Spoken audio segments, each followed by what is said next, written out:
Dalam kehidupan sehari-hari, kita dapat ketahui bahwa energi listrik telah menjadi bagian dari kehidupan manusia.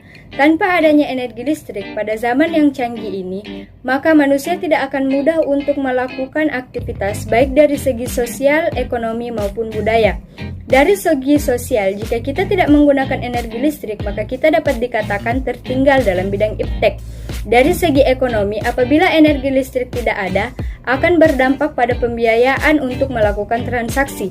Dalam bidang budaya, penggunaan energi listrik menjadi suatu ketergantungan dalam kehidupan budaya masyarakat.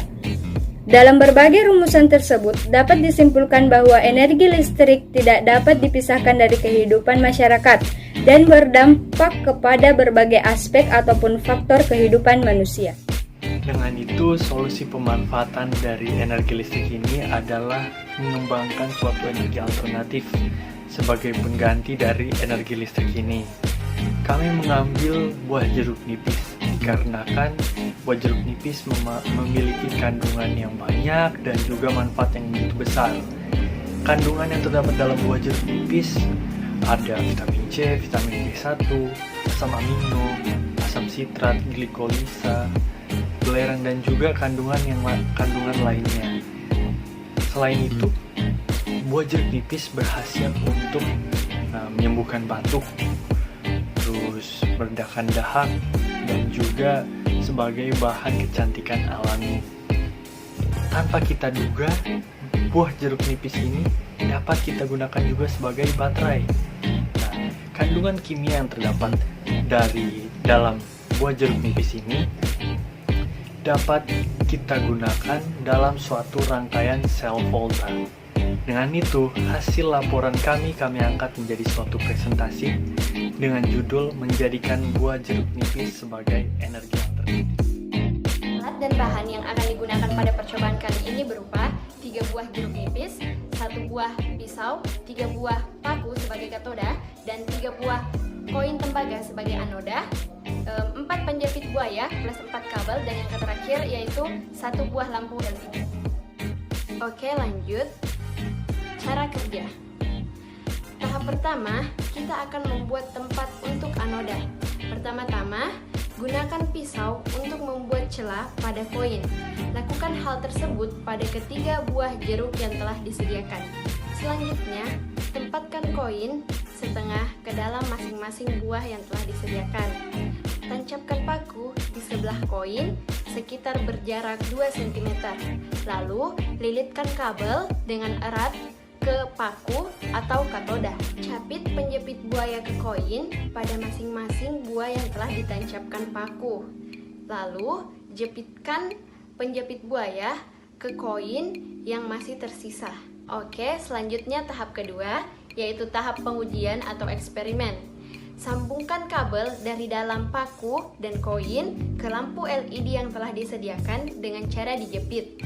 Selanjutnya, hasil pengujian diamati dan dicatat perubahan yang terjadi. Nah, terakhir, ambil hasil gambar pengujian yang telah berhasil, ditandai dengan lampu LED dapat menyala atau menghasilkan cahaya. Oke, jadi ini adalah hasil percobaan alternatif baterai menggunakan jeruk nipis dari kelompok kami. Bisa dilihat hasilnya.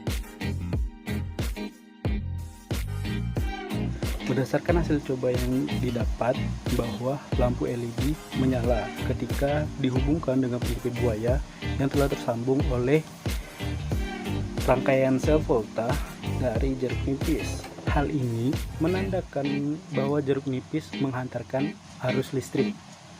Alasan mengapa jeruk nipis dapat menghantarkan arus listrik karena jeruk nipis mengandung asam yang bersifat elektrolit. Nah, keasaman yang dimiliki dari jeruk nipis berasal dari kandungan kimia yang dimilikinya. Salah satunya berupa asam sitrat, yaitu C6H8O7.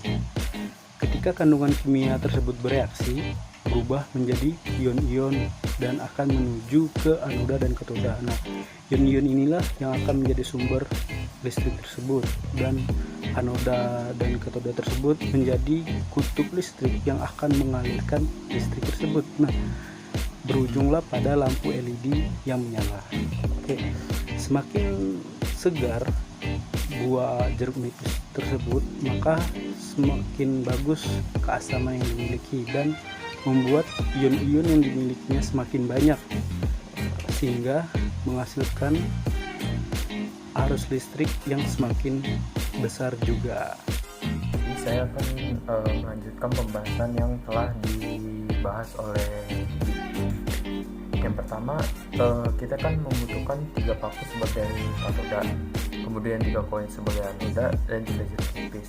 Nah, masing-masing paku itu dihubungkan dengan kabel dan capitan buaya. Nah, hasil yang kita dapat adalah jeruk nipis mampu menyala karena ada larutan elektrolit di dalam jeruk nipis tersebut dan dapat mengantarkan arus listrik. Baterai jeruk nipis berupa sel volta karena kandungan kimia di dalamnya dapat merubah energi menjadi energi listrik. Hal itu ditentukan oleh anoda dan katoda dalam jeruk nipis tersebut.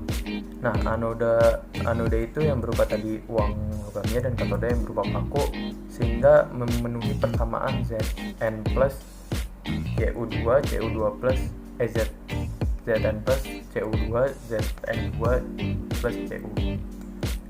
Nah, zat kimia dalam jeruk nipis itu dapat dirubah menjadi energi listrik dan menyalakan lampu LED tadi yang sebesar 3 volt dan kulit jeruk pengganti karbo dalam baterai. Kesimpulan dari percobaan yang telah kami lakukan dengan menggunakan jeruk nipis dapat digunakan untuk menyalakan lampu LED. Karena jeruk nipis mengandung banyak unsur kimia seperti asam amino, asam sitrat, glikosida, fosfor, dan lain-lain. Dari unsur kimia yang terkandung dalam jeruk nipis dapat mengantarkan arus listrik. Dari percobaan yang telah kami lakukan dengan menggunakan jeruk nipis dan dapat menghasilkan arus listrik sehingga dapat menyalakan lampu LED setelah dihubungkan secara seri.